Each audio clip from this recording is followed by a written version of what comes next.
नमस्कार, 6 बज रहे हैं। आप देख रहे हैं एबीपी न्यूज का इलेक्शन स्पेशल शो कौन बनेगा मुख्यमंत्री। हाजिर हूं मैं रुमाना इस्सार खान। ऐसे समय में जबकि चुनावी रैलियां बंद हैं, रोड शो हो नहीं रहे, राजनीतिक दलों में एक दूसरे के यहां जबरदस्त सेंधमारी का दौर चल रहा है।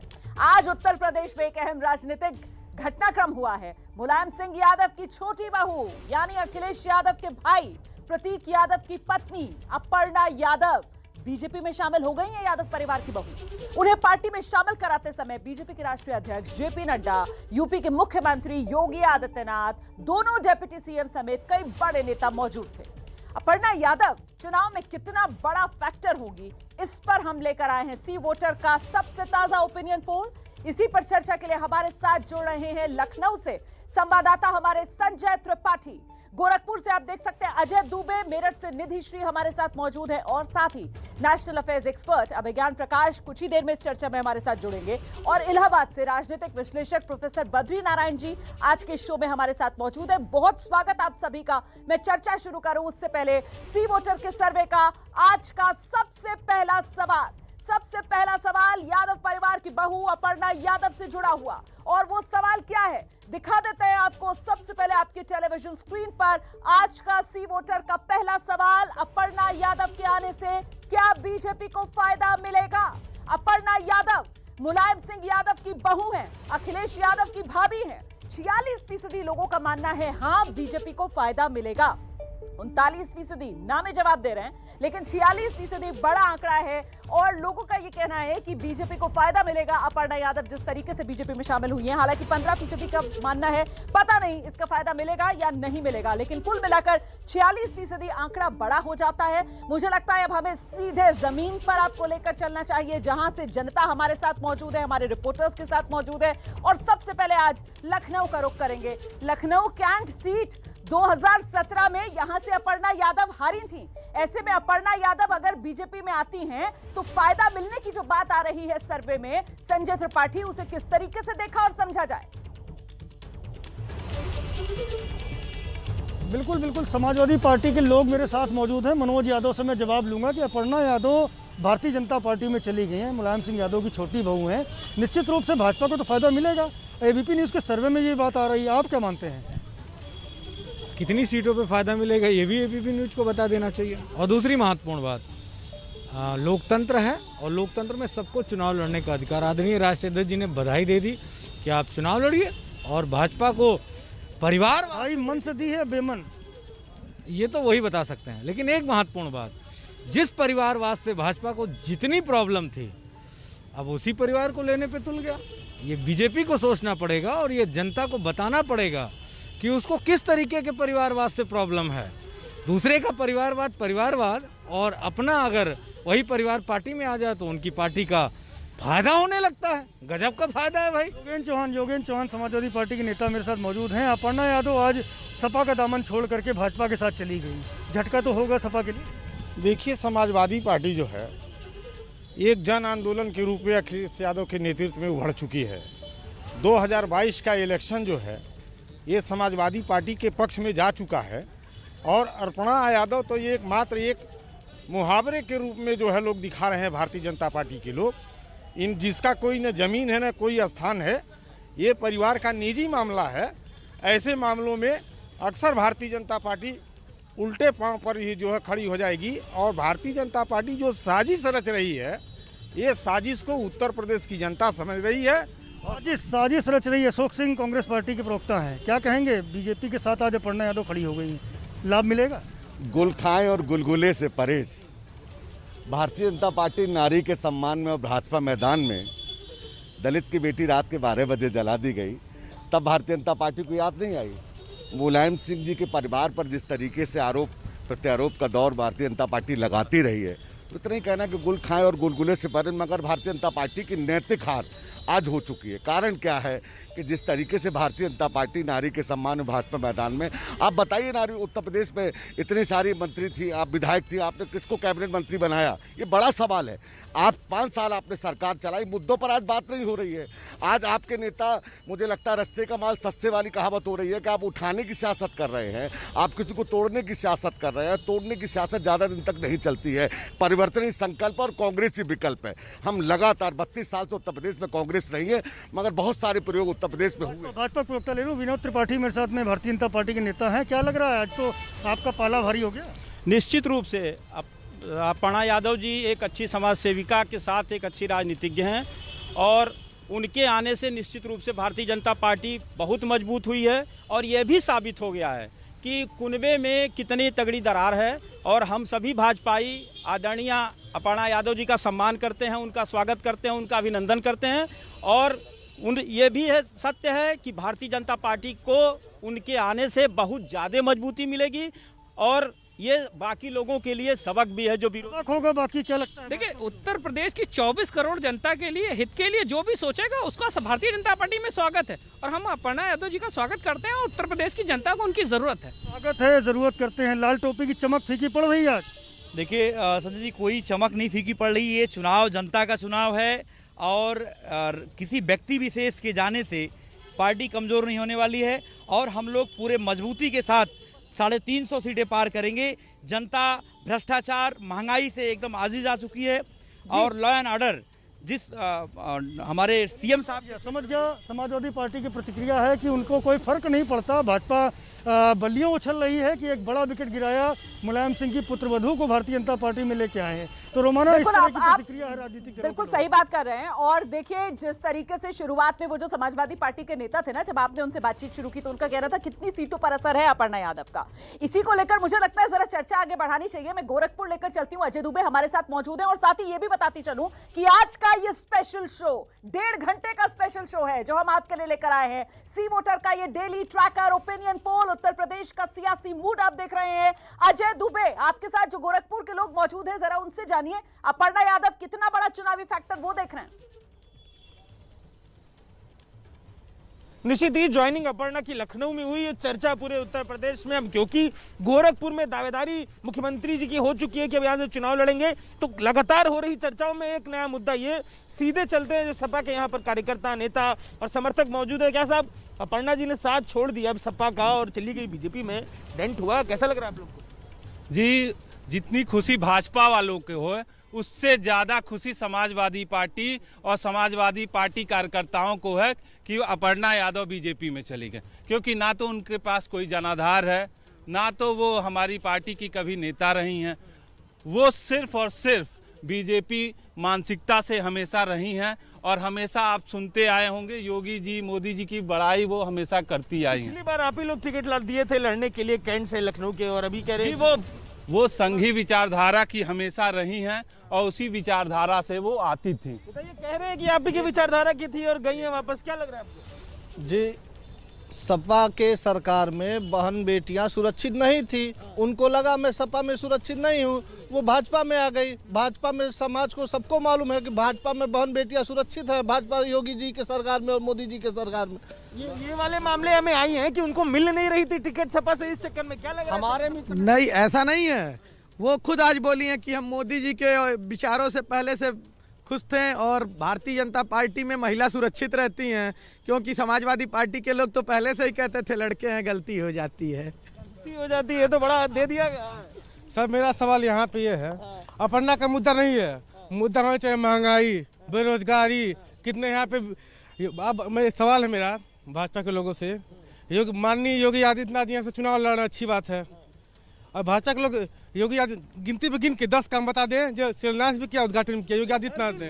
बात होता है आज का मुद्दा जो है उस पर हर दिन चौपाल में बात करते हैं। साहब, ये जो बोला उन्होंने कि आपके में सुरक्षित नहीं इसलिए चली गई, परिवार तक मामला चला गया। मतलब अगर बहन बेटियां सुरक्षित होती तो गोरखपुर यूनिवर्सिटी में एक प्रियंका भारती छात्रा थी, वो यहाँ पे उसकी हत्या हो जाती है, योगी आदित्यनाथ जी उससे मिलने तक नहीं जाते हैं उस परिवार से, और ये बहन बेटियों की सुरक्षा की बात ये करते हैं।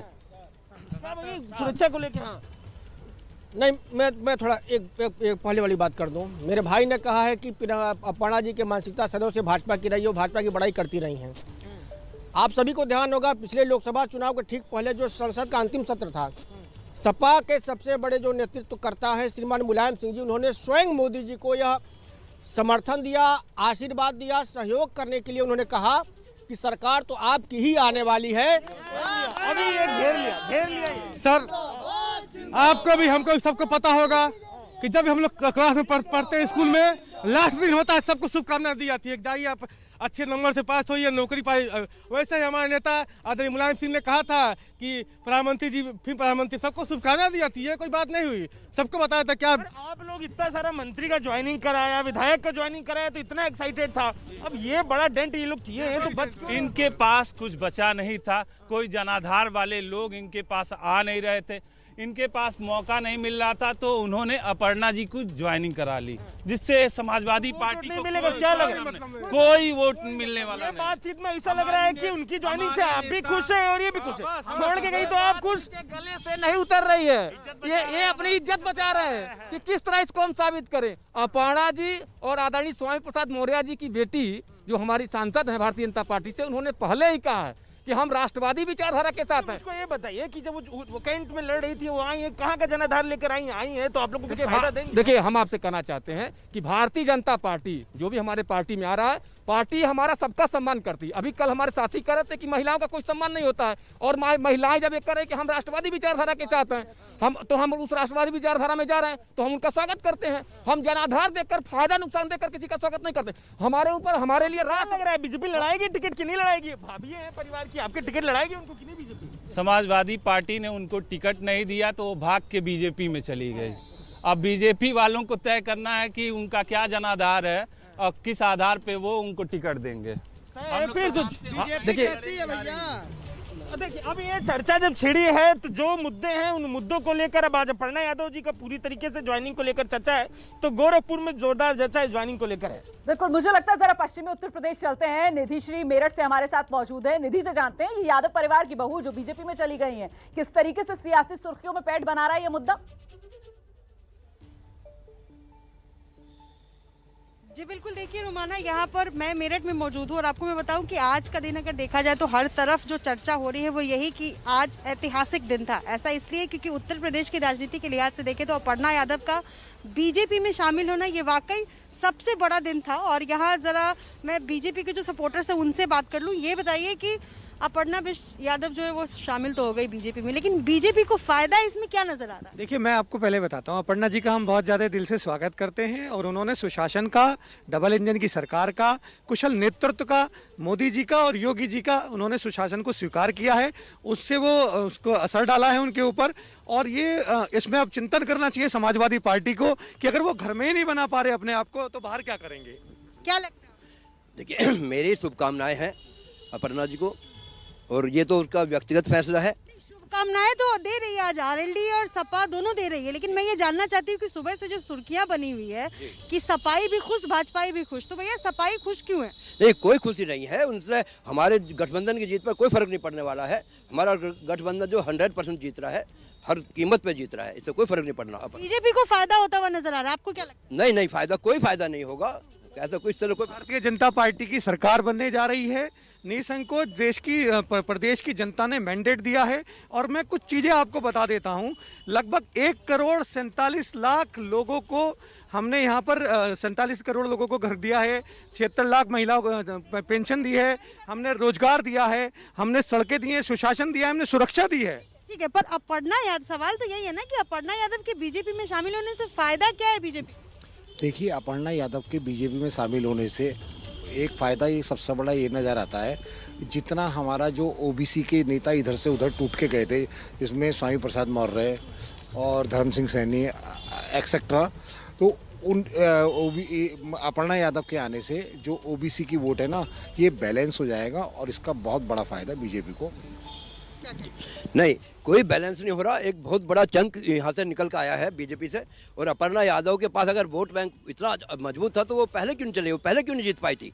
कोई वोट बैंक नहीं है, वो तो सिर्फ चूंकि एक राजनीतिक स्टैंड है, इससे कोई फर्क नहीं पड़ने वाला है मैडम। पिछली बार भी आपने देखा होगा, आज भले ही लोकदल समाजवादी पार्टी मिलकर लड़ रहे हों, पिछली बार भी लोकदल समाजवादी पार्टी कांग्रेस तीनों ने मिलकर इलेक्शन लड़ा था, उसके बाद भी प्रदेश की जनता ने फुल मेजोरिटी में भारतीय जनता पार्टी को। बीजेपी ने क्या बदले की राजनीति की है? नहीं, बदले की कहीं राजनीति नहीं है, हमने तो सुशासन का राजनीति की है, सुरक्षा की राजनीति दी है, हमने बहन बेटी की सुरक्षा के लिए काम किया है, हमने इंफ्रास्ट्रक्चर पे काम किया है, हमने 90 लाख महिलाओं को, दिव्यांगजन को और निराश्रित महिलाओं को पेंशन दी है 500 रुपए महीना के हिसाब से। प्रभावित होकर अपर्णा यादव बीजेपी में शामिल हो? नहीं, प्रभावित होने के लिए मोदी जी के लिए उनको 7 साल लगे और योगी जी के लिए पूरे 4.5 साल लग गए हैं। अगर उनको प्रभावित होना था तो पहले भी हो सकती थी। ये तो चुनाव स्टैंड है, जो चुनाव समय है, चुनाव के समय वो उनको टिकट मिलने की संभावना नहीं थी, तो इस तरह से उन्होंने टिकट की लिए भागदौड़ करी है। देखिए, आप समझ लीजिए, अगर मान लीजिए ये भी चारों तरफ जा रहे हैं, आप कुछ यही मौर्य जी को था कि उन्हें टिकट नहीं मिलना था, बेटे को टिकट नहीं मिलना था।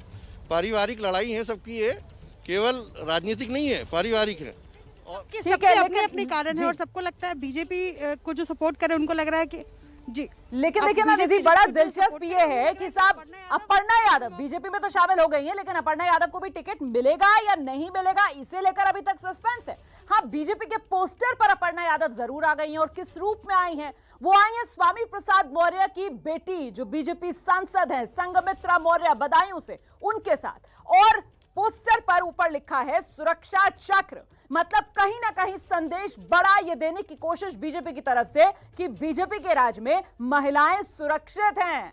और ऐसे में मुझे लगता है प्रोफेसर बद्री नारायण को आना चाहिए कि जो एनसीआरबी के आंकड़ों को लेकर, कानून व्यवस्था के मुद्दे को लेकर बीजेपी की घेराबंदी की जा रही थी विरोधियों की तरफ से, आपको लगता है उसी को कुंद करने के लिए ये संघमित्र मौर्य और अपर्णा यादव का चेहरा बीजेपी के सुरक्षा चक्र वाले पोस्टर पर? प्रोफेसर बद्री नारायण, एकदम ठीक कह रही हैं आप कि एक तरह से बीजेपी ये मैसेज देना चाहती है कि किस तरह से महिलाएं हमारे राज्य में सुरक्षित है।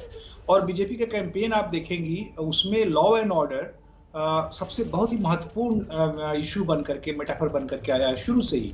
उस लॉ एंड ऑर्डर के प्रोटेक्शन, प्रिजर्वेशन की जो क्लेम है बीजेपी का, वो भी इससे पुष्ट होता है। दूसरी बात ये है रोमाना कि ये जो अपर्णा के आने से, भले ही अपर्णा जमीन की नेता नहीं है, लेकिन परसेप्शनल फायदा बीजेपी को होगा। और वो परसेप्शन और ये जो पूरा महिला मोबिलाइजेशन की कोशिश हो रही है बहुत सारी पार्टियों द्वारा, उसमें भी ये एक तरह से परसेप्शनल लीड बीजेपी को देने की कोशिश है। और वैसे अगर आप देखेंगी तो उनका जनाधार तो नहीं है, लेकिन मुलायम परिवार की एक अपनी एक तरह से ना पॉलिटिकल कैपिटल है, परसेप्शनल कैपिटल है। अगर बड़ी बात आप कह रहे हैं सर, देखिए ना पोस्टर पे भी लिखा हुआ है सुरक्षा जहां बेटियां वहां, भले ही पिता कहीं भी हो, भले ही परिवार किसी भी पार्टी को लीड कर रहा हो, लेकिन ये जो बेटियां हैं, ये जो महिलाएं हैं, वो बीजेपी के पोस्टर पर और सुरक्षा के मुद्दे पर इनके चमकते हुए ये चेहरे। अब ज्ञान प्रकाश के पास हम लेकर चलते हैं। जो बात यहाँ पर प्रोफेसर बद्री नारायण कह रहे थे कि भले ही जमीन से जुड़ी हुई नेता ना हो, लेकिन परसेप्शन के मामले में यहाँ पर नैरेटिव बदलने में बीजेपी को फायदा होगा। क्या इसको भरपाई माना जाए? वो 3 मंत्री, आधा दर्जन विधायक जो बीजेपी से निकलकर समाजवादी पार्टी में गए थे, उसकी अभिज्ञान? नहीं, उसकी तो ये भरपाई नहीं है मेरे हिसाब से। और आपको अपर्णा यादव की गतिविधियों पर पहले जो हुआ है उस पर भी जाना पड़ेगा, तो उसकी भरपाई नहीं है। लेकिन ये जरूर है कि हाँ, मुलायम परिवार को एक, क्योंकि वो भी उत्तर प्रदेश की एक पॉलिटिकल डायनेस्टी है, तो उसको एक सीधा संदेश जाता है, क्योंकि उनके परिवार के सदस्य जो है वो भारतीय जनता पार्टी ज्वाइन करती है। दूसरी बात यह है कि जो महिलाओं की सुरक्षा का पॉइंट भारतीय जनता पार्टी बनाने की कोशिश कर रही है, वो इसलिए भी इम्पोर्टेंट है क्योंकि हाथरस की घटना से लेकर लखीमपुर खीरी तक की घटनाओं ने उनका जो लॉ एंड ऑर्डर का पिच था, जो भारतीय जनता पार्टी का कि हमारे समय में कानून व्यवस्था सबसे अच्छी है, उस पिच को जो है वो उसमें सवाल पैदा किए, उसको कमजोर किया था। तो इसीलिए आप उसको काउंटर पिच कर रहे हैं, ये कहते हुए कि देखिए साहब, इस तरह से महिलाएं हमारे साथ जुड़ रही है। बड़ी बात सर, मजबूत कर रही है बीजेपी अपनी ही कानून व्यवस्था वाली पिच को। और नहीं भूलना चाहिए, इसी कानून व्यवस्था को लेकर प्रधानमंत्री नरेंद्र मोदी तक उत्तर प्रदेश के सीएम योगी आदित्यनाथ की पीठ थपथपा चुके हैं। तो सी वोटर का सबसे ताजा चुनावी सर्वे देख रहे हैं आप। ब्रेक से पहले हमने आज के सर्वे का सवाल आपको दिखाया, उसका नतीजा आपको दिखा दिया, जिसमें 46% लोगों का मानना है अपर्णा यादव, मुलायम सिंह यादव की बहू के बीजेपी में आने से बीजेपी को फायदा मिलेगा। 39% लोग कह रहे हैं इसका कोई फायदा बीजेपी को नहीं मिलने वाला। सी वोटर के सर्वे का अब अगला सवाल मैं आपके सामने रखने जा रही हूं। गौर से देखिए अपनी टेलीविजन स्क्रीन को। और अगला सवाल जो है वो अखिलेश यादव की राजनीति से जुड़ा हुआ है कि चंद्रशेखर से गठबंधन ना करने के अखिलेश के फैसले को कैसे देखते हैं आप। ये सवाल जब लोगों से पूछा गया तो इसके जवाब के तौर पर सही किया अखिलेश यादव ने, कहने वाले 42% हैं। इसके अलावा गलत कहने वाले 33% हैं। और साथ ही अगला बड़ा आंकड़ा 25% का है उन लोगों का जो कह रहे हैं पता नहीं। लेकिन महत्वपूर्ण हो जाता है 42% लोग ये कह रहे हैं कि अखिलेश यादव ने चंद्रशेखर के साथ गठबंधन नहीं करके सही किया।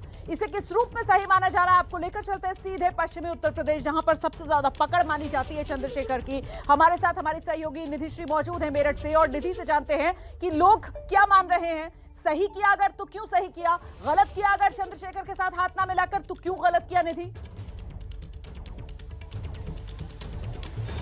जी बिल्कुल, देखिए यहाँ पर समाजवादी पार्टी के समर्थक है। ये सवाल का जवाब मुझे लगता है उनसे ही सबसे पहले सीधा सीधा पूछना चाहिए कि चंद्रशेखर आज़ाद के साथ गठबंधन ना करके आपका मास्क का है। मैं बताना चाहता हूँ मेरा पहले तो आप मास्क पहन लें। आपसे जी अखिलेश यादव के साथ गठबंधन ना करके समाजवादी पार्टी चंद्रशेखर आज़ाद के साथ गठबंधन ना करके अखिलेश यादव को क्या मिला, क्या फायदा।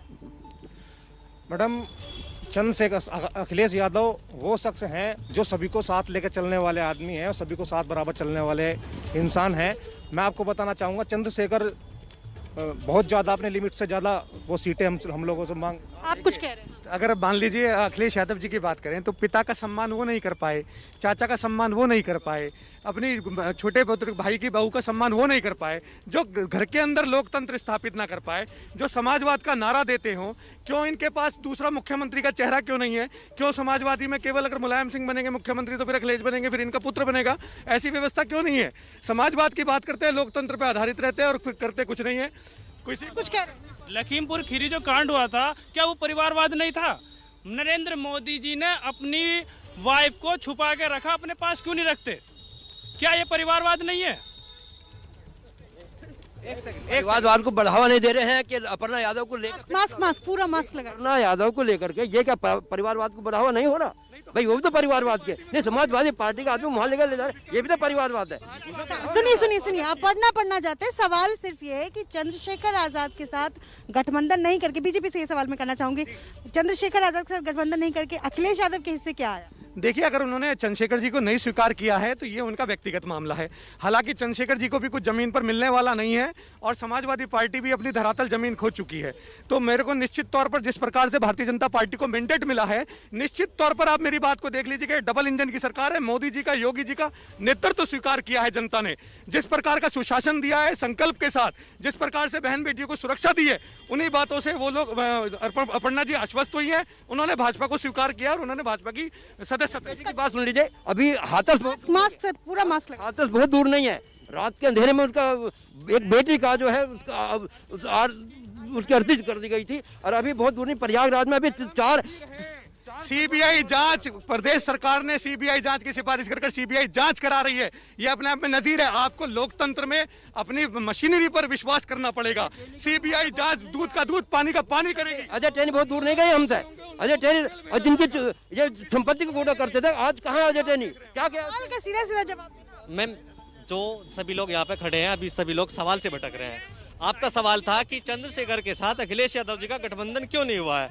मैं कहना चाहता हूँ कि पश्चिमी उत्तर प्रदेश में चंद्रशेखर जो अपनी बात को करते हैं, दलितों को और मुस्लिमों का नेता बताते हैं वो अपने आप को, अखिलेश यादव जी से उनकी बात हुई, सीटों का बंटवारा तय हो गया, चंद्रशेखर जी तैयार हो गए। उसके बाद चंद्रशेखर जी के पास एक फोन आता है और चंद्रशेखर जी वहाँ बिना किसी शर्त के वहाँ से वापस चले आते हैं। फोन आता है के पास अपने पास लड़ने के लिए जमीन नहीं है।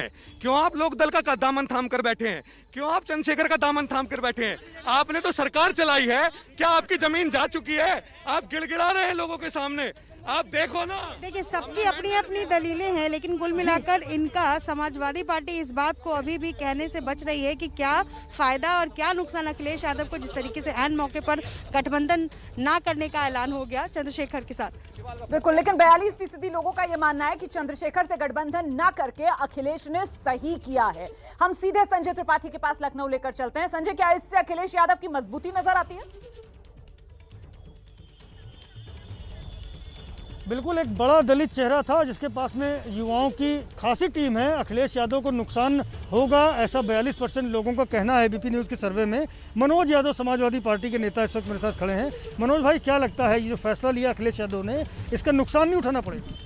देखिए, 2022 का चुनाव लोकतंत्र को बचाने का है और बाबा साहब भीमराव अंबेडकर के लिखे संविधान को बचाने का है। किस तरीके से तार तार किया जा रहा है संविधान को, प्रतिदिन कैसे चुनाव आयोग से लेकर और वो सेंट्रल की सरकार धज्जियां उड़ा रही है, हर तरीके से जो जिसके अधिकार हैं उस अधिकार को खत्म कर रही है। इसी संविधान को बचाने की बात भी तो चंद्रशेखर करते हैं, तो आप दोनों की सोच तो एक है, फिर गठबंधन क्यों नहीं किया? समाजवादी पार्टी आदरणीय राष्ट्रीय अध्यक्ष श्री अखिलेश यादव जी ने उनको 2 सीट देने की बात कही और भी तमाम सारी बातें कही गई। अगर उनको वो शर्तें नहीं मंजूर थी तो उसमें समाजवादी पार्टी कुछ नहीं करती, लेकिन उत्तर प्रदेश का दलित, पिछड़ा, अल्पसंख्यक सभी पूरी ताकत और शिद्दत से संविधान को बचाने के लिए और बाबा साहब भीमराव अंबेडकर के अस्तित्व को, जिस अस्तित्व को बीजेपी तार तार रोज करने के प्रयास कर रही, उसको पूरा सहयोग मिलेगा। और चंद्रशेखर जी की बात इतना ही है कि जिस तरीके से आज लोगों के अधिकार को खत्म किया जा रहा है, आप किस तरीके से लड़ाई लड़नी चाहते हैं, अपने अस्तित्व की या उत्तर प्रदेश के दलितों और पिछड़ों के अस्तित्व? भाई, क्या मानते हैं जो गठबंधन नहीं हो पाया चंद्रशेखर आजाद और अखिलेश यादव में, नुकसान नहीं कर लिया अखिलेश यादव ने? देखिए, सवाल विचारधारा की लड़ाई की है और 30 साल से बहुत सारे दौर देखे हैं, कभी जात, कभी मजहब, कभी धर्म। बात यह है कि जब दलित की बेटी जलाई जा रही थी तब लोग कहाँ थे? कानून व्यवस्था पर, एनसीआरबी के अगले मुद्दों पर भारतीय जनता पार्टी क्यों भाग रही है? तो ये नूरा कुश्ती हो रही है भारतीय जनता पार्टी और समाजवादी पार्टी में। मैं लगातार ये कहते आ रहा हूँ कि उत्तर प्रदेश की जनता परिवर्तन करने जा रही है। लगातार हम जनता के बीच में 4.5 साल से 4.25 साल से काम कर रहे हैं। योगी सरकार की अब तो चली चला की बेला है। भाजपा की प्रतिक्रिया ले लूँ। त्रिपाठी जी, क्या मानते हैं जो अखिलेश यादव गठबंधन नहीं हो पाया उसको लेकर? देखिए, ऐसा है कि अखिलेश यादव जी ने जितना भी गठबंधन किया है उसका कहीं कोई फायदा नहीं होना है। जनता जान चुकी है कि किसको वोट करना है। हर हाल में 2022 मार्च में सरकार भाजपा की ही बनेगी। और चंद्रशेखर रावण जी का जहां तक सवाल है, उनका हो सकता है कुछ क्षेत्रों में दखल हो, कुछ जनता उनके साथ हो उनकी, लेकिन उसका भाजपा पर देखिए जो जिस पार्टी ने बाबा साहब को भूमाफिया कहा, उनके मुंह से संविधान की बातें कोरी कल्पना लगती है। और दलित समाज पूरी तरह से भारतीय जनता पार्टी के साथ है, उनका हित भारतीय जनता पार्टी में ही सुरक्षित है। जल्दी से खत्म कर दी बात। देखिए, समाजवादी पार्टी ने लगातार त्याग किया है और त्याग राष्ट्रीय अध्यक्ष जी ने इस बात को कहा है, समाजवादी पार्टी का कार्यकर्ता नेता, तो त्याग करना पड़ेगा तभी आपका लोकतंत्र बच पाएगा। अन्यथा जिस तरीके से बीजेपी षड्यंत्र कर रही है, कुचक्र रच रही है, उस बात को कौन नहीं जानता। एक लाइन कह रहा हूं आपके एंकरों से, क्या चुनाव आचार संहिता लगने के बाद उत्तर प्रदेश में एक एसपी, एक डीएम, एक किसी डीआईजी का ट्रांसफर किया चुनाव आयोग ने? इसी को कहते हैं। अलग विषय हो गया। जल्दी बताइए चंद्रशेखर पे क्या? जी, जहाँ तक चंद्रशेखर जी का सवाल है, यहाँ पे संवैधानिक संस्थाओं को बचाने का चुनाव है ये। जैसा कि अभी मनोज भाई बोल रहे थे, आप सोचिए लोकतांत्रिक व्यवस्थाओं को बचाने की लड़ाई लड़ रही है। जो बात समाजवादी पार्टी की तरफ से कही जा रही है, ऐसे में तो विपक्ष जितना मजबूत हो उतना बेहतर होता। तो फिर चंद्रशेखर को भी साथ ले लेते अगर अखिलेश यादव, तो इससे क्या फायदा नहीं मिलता? हालांकि सर्वे में यह साफ निकल कर आ रहा है कि अखिलेश का फैसला सही है। 42% लोग कह रहे हैं कि चंद्रशेखर से गठबंधन ना करके अखिलेश यादव ने सही फैसला लिया है। गोरखपुर अजय दुबे के पास लेकर चलेंगे और जानते हैं अजय दुबे से कि आपके साथ जो लोग मौजूद हैं, क्या वो इस राय से सहमत हैं या फिर उन्हें लग रहा है गलती कर दी अखिलेश यादव ने? निश्चित ही जो ये सर्वे की बात निकल रही है, जिस दिन ये दोनों प्रेस कॉन्फ्रेंस हुई, जब सुबह चंद्रशेखर ने की लगभग 11 बजे अपने ऑफिस में, दिन में अखिलेश यादव ने की, उन दोनों में मौजूद था। चंद्रशेखर की बॉडी लैंग्वेज बता रही थी कि लॉस उनका है और अखिलेश बेहद स्पष्ट थे, वो तो कह रहे थे फोन आया और वो चले गए। खैर, अब ये बात लेके चलते हैं जो ग्राउंड में लोग मौजूद हैं। पहली बात इस पर करेंगे आम लोगों से। क्या भैया, क्या लग रहा है, चंद्रशेखर जी चले गए तो उसमें घाटा किसका? चंद्रशेखर के संग अखिलेश जी की बनी नहीं। कोई कहीं जाए, अपना जो अखिलेश यादव का वोट है वो अपना रहेगा, जो बीजेपी का वोट है वो बीजेपी का रहेगा। उससे आने जाने से कोई की बहुत फर्क नहीं पड़ेगा। लग रहा है अखिलेश जी के जाने से कोई लॉस? अखिलेश जी के चंद्रशेखर गए नहीं पास में, तो अखिलेश जी को कोई लॉस हुआ? उससे क्या लगता है? चंद्रशेखर आजाद ने पहले ही कह दिया था कि 1 महीना 10 दिन के बातचीत के बाद जो है, मंत्रण के बाद आजाद पार्टी के चंद्रशेखर जी ने 10 दिन के बाद से जो है उनकी बातें सुनी नहीं गई। उनको दलित वोट तो चाहिए पर दलित लीडर उनको कोई नहीं चाहिए। और जैसा कि आपने अभी बताया कि फ़ोन आया, चले गए, किसका फ़ोन आया इस पर अभी कुछ चर्चा नहीं है, कुछ खुलासा किसका फ़ोन आया है। वो बीएसपी पे भी गए, वो कभी राजभर के साथ भी दिख जाते हैं, कभी इनके साथ भी जाते हैं। तो ये आम लोगों को किराया क्या लग रहा है? सपा के नेताजी चले गए, वो यहाँ पे कोई घाटा तो नहीं होगा? अगर साथ हो तो फायदा मिलता क्या कुछ? देखा भैया, हम भोजपुरी का, गोरखपुर का भोजपुरी को कहना चाहते हैं। उनके अइले ना गए से कोई मतलब नहीं बा। दलित समाज बाड़ा जवन इतना दिन से बतियावत रहना सतुए में समाजवादी पार्टी से, तब बतियावत रहे तो कोनो फायदा लौका तो फोन आ गइल, ऊपर से फोन आ गइल कि चलिए तोरे घरे ईडी पहुंच जाई, सीबीआई पहुंच जाई, जांच हो जाई, जेल चल जाइबा। आदरणीय अखिलेश जी का ही काम है कि जनता के गुमराह करा और चंद्रशेखर आजाद के गुमराह कैला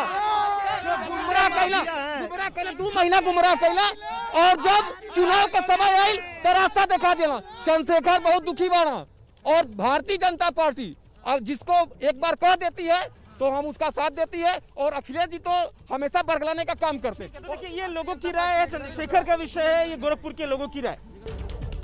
यूपी का चुनावी मूड देख रहे हैं आप, सीधे रुख कर लेते हैं खास मेहमानों का। देखिए गठबंधन हो नहीं पाया अखिलेश यादव और चंद्रशेखर का। ऐसे में चंद्रशेखर की तरफ से कहा गया कि अखिलेश को एससी वोट चाहिए नहीं। प्रोफेसर बद्री नारायण, क्या यही हकीकत है कि जिस तरीके का जातिगत गणित अखिलेश यादव बिठा रहे हैं उसमें फिट नहीं बैठता है एससी वोटर, इस वजह से चंद्रशेखर को किनारा? नहीं रोमाना, देखिए वो जो समाजवादी पार्टी ने जो डिस्कोर्स खड़ा किया था स्वामी प्रसाद मौर्य वगैरह के आने से दलित बहुजन यानी ओबीसी दलित के एकता का, वो शायद आगे बढ़ता अगर चंद्रशेखर आते उनके साथ तो परसेप्शन के लेवल।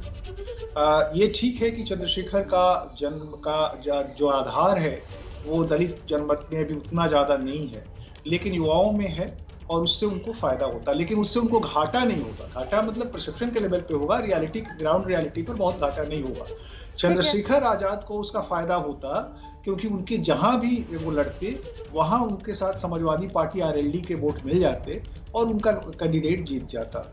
वो शायद आप समस्याग्रस्त हो सकते हैं। तो अभिज्ञान जी, जिस तरीके से चंद्रशेखर की तरफ से उम्मीदवारों की लिस्ट जारी कर दी गई है, 33 उम्मीदवार शायद अभी तक चंद्रशेखर की तरफ से नामों का ऐलान कर दिया गया है, इससे क्या अखिलेश यादव समाजवादी पार्टी गठबंधन को नुकसान होगा या फिर बीएसपी को ज्यादा नुकसान? देखिए चंद्रशेखर जी के बारे में 1-2 बातें मैं आपको बताऊंगा, और उत्तर प्रदेश में उनकी राजनीति को ऑब्जर्व करके सबसे इम्पोर्टेंट पॉइंट ये है कि चंद्रशेखर जी को अभी लंबा सफर तय करना है। जिस तरह की वो राजनीति कर रहे हैं, युवाओं में जरूर उनको पिछले कुछ सालों में एक समर्थन मिला है, लेकिन वो उत्तर प्रदेश के अलग अलग हिस्सों में उनको लंबा सफर तय करना है। तो इसलिए उनको ये जरूरी है कि वो ऐसा ना दिखे कि वो समझौतों के लिए तैयार है, अलायंसेस के लिए तैयार है, क्योंकि वो लंबा सफर तय कर सकते हैं। जहां तक ये सवाल है कि अखिलेश यादव ने सही किया या गलत किया, ये स्वाभाविक है कि उत्तर प्रदेश में राजनीति जो है हर हिस्से के जातिगत समीकरणों को नाप तौल कर की जाती है। तो जरूर अखिलेश यादव को लगा होगा कि इससे हमें कोई लाभ नहीं हो रहा है, जिसके आधार पर उन्होंने ये अपना फैसला लिया। महत्वपूर्ण बात आप कह रहे हैं सर, और ये बातचीत हम लगातार जारी रखेंगे क्योंकि आज उत्तर प्रदेश का ये चुनावी मूड 1 घंटा नहीं बल्कि 1.5 घंटे का स्पेशल लगातार जारी है।